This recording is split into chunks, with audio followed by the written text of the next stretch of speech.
നമസ്കാരം. ഓട്ടപ്രദർശനത്തിലേക്ക് എല്ലാ പ്രേക്ഷകർക്കും സ്വാഗതം. പാലക്കാട് ബ്രൂവറി വരുന്നു എന്ന് കേട്ടപ്പോൾ തന്നെ കേരളത്തിലെ ഒരു വിഭാഗം ആളുകൾ വലിയ സന്തോഷത്തിലായിരുന്നു. സ്വന്തം നാട്ടിൽ ഉൽപ്പാദിപ്പിക്കുന്ന മദ്യമൽപ്പം കഴിക്കാമല്ലോ എന്നായിരിക്കും അവരുടെ സന്തോഷത്തിന് പിന്നിൽ.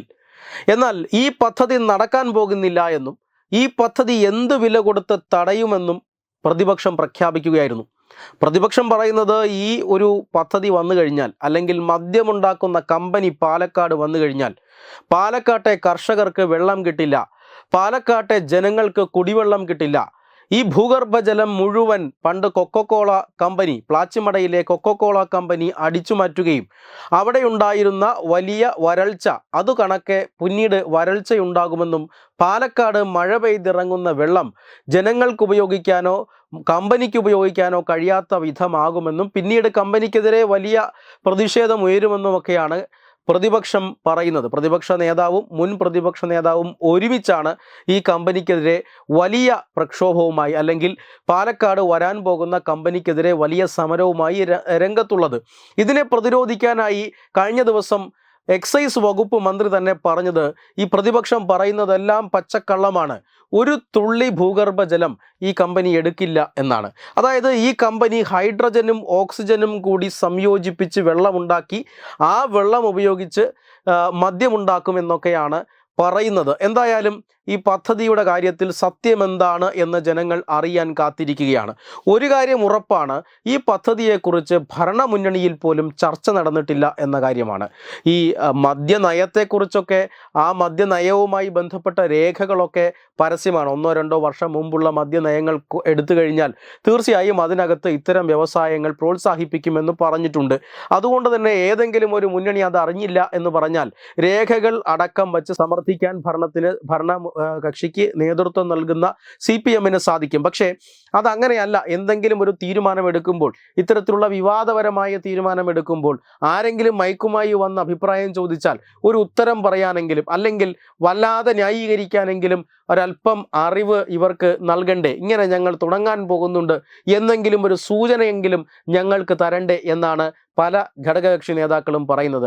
ബ്രൂവറിയെക്കുറിച്ച് അഭിപ്രായം ചോദിച്ചു ചെല്ലുമ്പോഴാണ് പല ഘടകകക്ഷി നേതാവും പറയുന്നത്, അതിന് ഞങ്ങൾ ഇതൊന്നും അറിഞ്ഞിട്ടില്ലല്ലോ, പിന്നെ എങ്ങനെയാണ് അഭിപ്രായം പറയുക എന്നതാണ്. അതായത് CPM-ൽ അല്ലെങ്കിൽ LDF-ൽ ചില കാര്യങ്ങൾ ചിലർ മാത്രം അറിഞ്ഞാണ് ഇപ്പോൾ നടപ്പാക്കുന്നത്. സംസ്ഥാനത്തെ ഏറ്റവും പ്രധാനപ്പെട്ട കാര്യമായാലും ഏറ്റവും അപ്രധാനമായ കാര്യമായാലും ഇവരൊക്കെ അറിയുകയുള്ളൂ എന്ന് പുറം ലോകം അറിഞ്ഞു കഴിഞ്ഞു.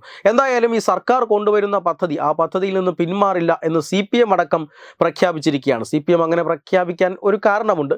എന്തായാലും ഇങ്ങനെ പ്രഖ്യാപിക്കപ്പെട്ട, ഒട്ടും പിന്നോട്ട് പോകില്ല, വന്നേ അടങ്ങൂ എന്നൊക്കെ പ്രഖ്യാപിച്ച പദ്ധതികൾ പലതും സിൽവർ ലൈൻ അടക്കം വന്നിട്ടില്ല എന്നോർക്കണം. അതുകൊണ്ട് തന്നെ ഈ എതിർപ്പുകൾ, അല്ലെങ്കിൽ പദ്ധതികളെ എതിർത്ത് തോൽപ്പിക്കാനുള്ള ആളുകളുടെ എണ്ണവും കൂടി വരികയാണ്. അവർക്ക് വലിയ പ്രോത്സാഹനവും ലഭിക്കുകയാണ്. ഇതെല്ലാം വരാൻ പോകുന്ന തദ്ദേശ സ്വയംഭരണ സ്ഥാപനങ്ങളിലേക്കുള്ള തെരഞ്ഞെടുപ്പും അതിനുശേഷം നടക്കാനിരിക്കുന്ന നിയമസഭാ തെരഞ്ഞെടുപ്പും ലക്ഷ്യം വെച്ചുള്ളതാണ്. മാത്രമല്ല ഈ കോൺഗ്രസ് ഉന്നയിക്കുന്ന ഈ ആരോപണങ്ങളെല്ലാം കർണാടകയിലെ മദ്യലോബിയെ സഹായിക്കാൻ വേണ്ടിയാണ് എന്നാണ് പ്രതിപക്ഷം പറയുന്നത്. അതായത് കർണാടകയിൽ 18ഓളം മദ്യ നിർമ്മാണ കമ്പനികളുണ്ട്. മാത്രമല്ല ആ കമ്പനികൾക്കൊക്കെ കോൺഗ്രസുമായി അടുത്ത ബന്ധമുണ്ടെന്നും അങ്ങനെ ആ കമ്പനികളുടെ വെള്ളം കൂടി മുട്ടിക്കാതിരിക്കാനാണ് ഇത്തരത്തിൽ കേരളത്തിൽ മദ്യം നിർമ്മിക്കുന്നതിനെ കോൺഗ്രസ് എതിർക്കുന്നത് എന്നുമാണ് CPM പറയുന്നത്. എന്തായാലും ഒരു കാര്യം ഉറപ്പാണ്, മദ്യ കമ്പനിക്കെതിരെ കോൺഗ്രസും UDF-ഉം ഒറ്റക്കെട്ടാണ്. മറുഭാഗത്ത് CPM ശക്തമായി രംഗത്തുണ്ട്. പിന്തുണയ്ക്കാൻ ആരെങ്കിലും ഉണ്ടോ എന്ന് കണ്ടറിയണം. പക്ഷേ ഇടതുമുന്നണി ഇത്രയധികം ശിഥിലമായിട്ടും തെരഞ്ഞെടുപ്പിലേക്ക് വരുമ്പോൾ അതിനെ നേരിടാൻ കോൺഗ്രസിന് ഭയമാണ്. കോൺഗ്രസ് ഇപ്പോൾ പഴയ രാഹുൽ ഗാന്ധിയുടെ സിദ്ധാന്തമൊക്കെ ഒതുക്കി വച്ചിട്ട് പരിണതപ്രജ്ഞരായ, രാഷ്ട്രീയത്തിൽ വലിയ സ്വാധീനമുള്ള, അല്ലെങ്കിൽ രാഷ്ട്രീയത്തിൽ വലിയ പരിചയമുള്ള ആളുകളെയൊക്കെ ചേർത്തുകൊണ്ട് ശക്തമായ ഒരു നേതൃത്വം കേരളത്തിൽ ഉണ്ടാക്കാൻ ശ്രമിക്കുകയാണ്. പണ്ട് രാഹുൽ ഗാന്ധിയാണ് VD സതീശനെ പോലെയുള്ളവരെ, അല്ലെങ്കിൽ മറ്റ് ചില യുവ നേതൃത്വങ്ങളെയൊക്കെ വച്ചുകൊണ്ട് ഇവർ തീരുമാനിച്ചാൽ മതി, മറ്റുള്ളവരെയൊക്കെ ചവിട്ടി പുറത്താക്കിയേക്ക് എന്നൊരു നയം കൊണ്ടുവന്നു. എന്തായാലും കേരളത്തിലെ കോൺഗ്രസ് രാഹുൽ ഗാന്ധിയുടെ ആ ആശയമൊക്കെ അരികത്ത് വച്ച ശേഷം എങ്ങനെയും തെരഞ്ഞെടുപ്പ് വിജയിക്കുക എന്ന ഒരു നയത്തിലേക്ക് വരികയാണ്. അതിൻ്റെ കാരണം CPIM-നെയോ LDF-നെയോ ഭയപ്പെട്ടിട്ടല്ല. കാരണം LDF ഇപ്പോൾ തന്നെ ശിഥിലമാണ്. ഒരു മൂന്നാം തവണ അല്ലെങ്കിൽ വീണ്ടും ഒരു പിണറായി സർക്കാർ അത് ഉണ്ടാക്കാൻ അതിനാവശ്യമായ ഭൂരിപക്ഷം കേരള വോട്ടർമാരുടെ കയ്യിൽ നിന്നും നേടിയെടുക്കാനുള്ള ശക്തി സ്വതവേ ഇവർക്കില്ല. പക്ഷേ ആ സമയത്തും CPIM-ന്റെ വലിയ സംഘടനാ പരമായ ശേഷി അതെല്ലാം ഉപയോഗിച്ചുകൊണ്ട് കോൺഗ്രസിനെതിരെ ശക്തമായ മത്സരം കാഴ്ചവെക്കാൻ അവർക്ക് സാധിക്കും. മറ്റൊരു പ്രധാനപ്പെട്ട കാര്യം, കോൺഗ്രസ് ഭയക്കുന്നത് CPM-നെ അല്ല BJP-യാണ്.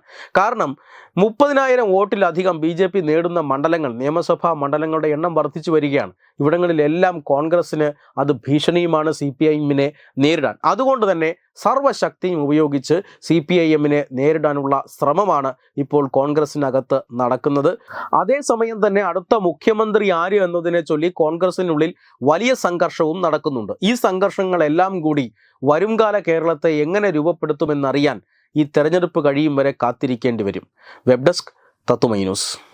Branding partner Edubix online executive education.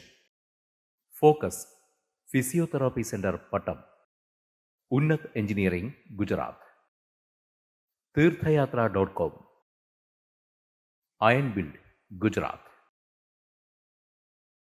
Powered by Jyothis. Realising your dream home. Our ongoing luxury apartments projects are Crown near Karivattam, The Square near UST Global, White Manor near Achigal Ambalathara, and Evergreens Luxury Villas near Tirumala. Call 90482 55599. Jyotis Building Promoters Private Limited, Thiruvananthapuram.